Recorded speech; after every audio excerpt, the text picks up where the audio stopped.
I'm a pretty weird guy. There's no longer fighting it. I've embraced it at this point in my life. Like, my profession is talking into a microphone to strangers on the internet, looking for validation on sports takes I have, and to get paid for it. Like, I know my role in society, but am I the only person that does this? And if you do something similar, let me know in the comment section down below. Am I the only one that screams, how many times do we got to teach you this lesson, old man, from SpongeBob SquarePants? When it has nothing to do with old people, it's just when I get really pissed off and I say it once a week. Well, I haven't said it yet this week, but you get to be witnesses to it.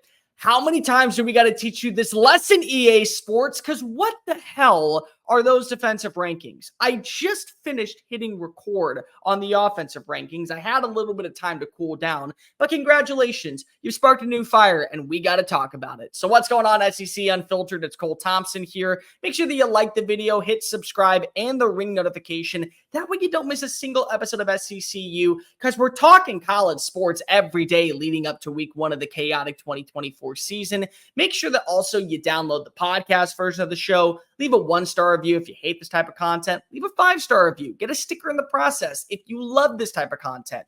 Follow us on the socials, TikTok, Facebook, Instagram, Twitter, at SEC Unfiltered. You want to follow me on my own YouTube channel, it's at Mr. Cole Thompson. You want to follow me on social media, it's at Mr. Cole Thompson. And to keep up with the #1 content surrounding your favorite team, make sure that you visit SECUnfiltered.com. This episode's brought to you by RHOBACK. Use promo code SECU for 20% off all joggers, polos, hoodies, shorts, much more. SECU for 20% off at RHOBACK.com.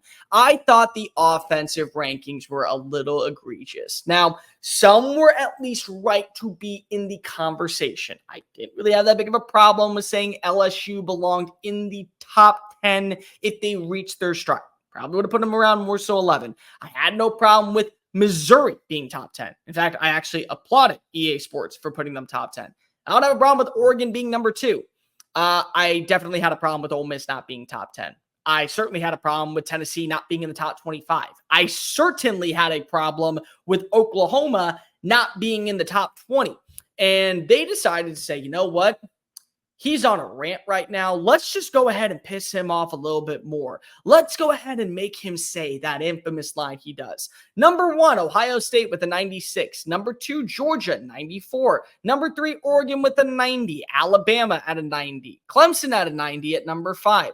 Number 6 and number 7 are both at 90, Notre Dame and Michigan. Texas at number 8 with an 89. Penn State with an 89 at number 9. And at number 10, pulling up the rear, Utah. What?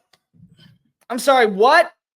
What am I missing here? Let's start off with the fact that Ole Miss, that just spent a crap load of money on fixing their defensive line, bringing in guys like Princely Uwin Ellen and Walter Nolan, are not in the top 25.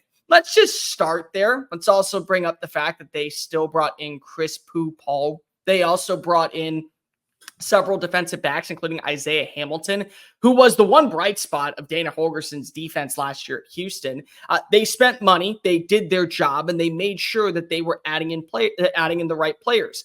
Speaking of which, LSU, who I do believe is better than advertised, especially on the defense going into this year, didn't bring in anyone of prominence defensively. They're at number 18. My apologies. 18. Missed out on Dominic Williams, missed out on Simeon Barrow, missed out on Derek Harmon, missed out on every single person. But no, because they added in Blake Baker, they're in there. Meanwhile, when you look at defenses that lost a lot of talent, such as Mizzou, they're getting punished for their work. Colorado's in the top 20. I can end the video right there and be 100% right. Just that's all I need. Colorado's in the top 20. How many players can you actually name outside of Travis Hunter that are going to play on Sundays? Oh, wait, you can't? I wonder why. Let's also add in the fact that even though they're all new transfers, they're not used to the system. They don't have Charles Kelly there anymore. It's a brand new coordination. So we're really banking on Dion and his knowledge of defensive backs and basically a one-man showcase in Boulder. It's a one-night only performance of, you're saying Travis Hunter balling out? Like, that's it? Oh, meanwhile, USC's in the top 20. Yeah, that defense that last year ranked in the bottom 10 in nearly every single category was one of the worst in the Pac-12, and also was a pretty big reason why Caleb Williams can't miss prospect at quarterback. didn't go play in a college football playoff. They added a defensive coordinator. Fixed. Everything is just fixed to the side. They added a nobody. Name somebody that they added in that you could actually say is worth talking about. Oh, wait, they didn't. They didn't. And they're top 20. But Ole Miss, no, they actually spent money. They actually went out of their way to add in talent. They did nothing. Nothing. Showed that. How about we also throw in Tennessee? You know that the same people that are coming up with these rankings believe that James Pierce Jr. is the #1 defensive player in the SEC this year? That's it. Yeah, that guy, #1 in the SEC. You know what also they believe? His defense, not top 25. So what you're telling me is that just because of one player doesn't work. But one player in Colorado does work. Where the hell is the consistency? Did you just go blind and play pin the tail on the random college football team with darts in the middle of the night at 3 a.m. after a binger of 3 days drinking? Like, that's the way that it would make sense. Or better yet, how about you just come out and tell us what we all know, what the real reasoning behind it is? Marketing purposes. You want the casuals that don't really know a damn thing about college football, but know who Deion Sanders is, knows what Michigan is, knows what USC is, knows what Washington is, knows what all these other programs are, and don't really have a high-profile opinion of Tennessee and Ole Miss and even a program like South Carolina that returns 8 starters from last year and looks pretty decent on paper. You're saying that because they're not popular enough, well, nobody's going to play with them anyways. So, okay, cool. That's fine. I don't have a problem with Ohio State being #1. I'm going to throw that out there, SEC fans. You literally added in the human chess piece to an elite unit. Like, the offense was the problem last year, folks. It was never the defense. So that at #1's fine. I don't really have a problem with Oregon being in the top 3. They're a Frankenstein monster that got better. Literally, Jabbar Muhammad beat them twice, and Dan Lanning said, hey, you're going to the Big Ten too. Want to join a contender once again and play for a national title? No problem with that whatsoever. Derek Harmon's a pretty consistent playmaker. I think he is very talented and should be a plug-and-play addition up the middle. They have some pretty good edge rushers. No real problem with that. Alabama at 4 is where the conversation really starts. Why? I would say at best they are top 12. And this is an Alabama grad talking. I love what Kane Womack is going to do. I think Kalen DeBoer is going to turn this defensive unit with the right formula and the right pieces around it into a can't-miss prosperous unit. Every single Saturday. Every single Saturday in Bryant-Denny Stadium, in Gainesville, in Athens, in College Station, wherever they go, they're going to be elite.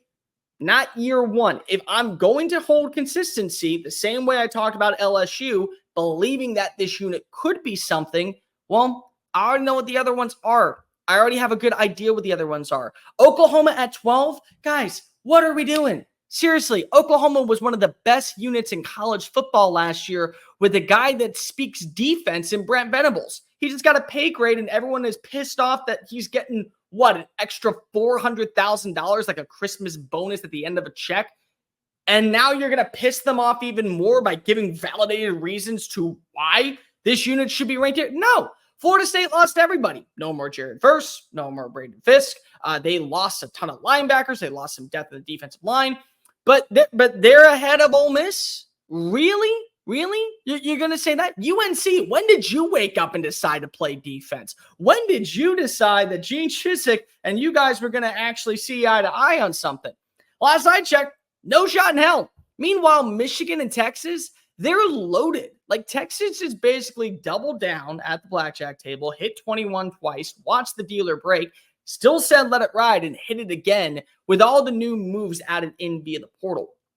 And then on top of that, they also finished with the top 3 recruiting class and one of the better defensive classes. Colin Simmons is going to be a 5-star phenom for years on the 40 acres. You throw in what a guy such as Andrew Makuba did during his tenure at Clemson. How about Trey Moore coming off of winning the AAC Defensive Player of the Year? Yeah, he's probably going to be a pretty damn good player. You bring in Bill Norton. You still have some good linebackers. You feel really confident in Anthony Hill Jr. taking a step forward. Johnny Nason is a stud when it comes to defiling defensive units.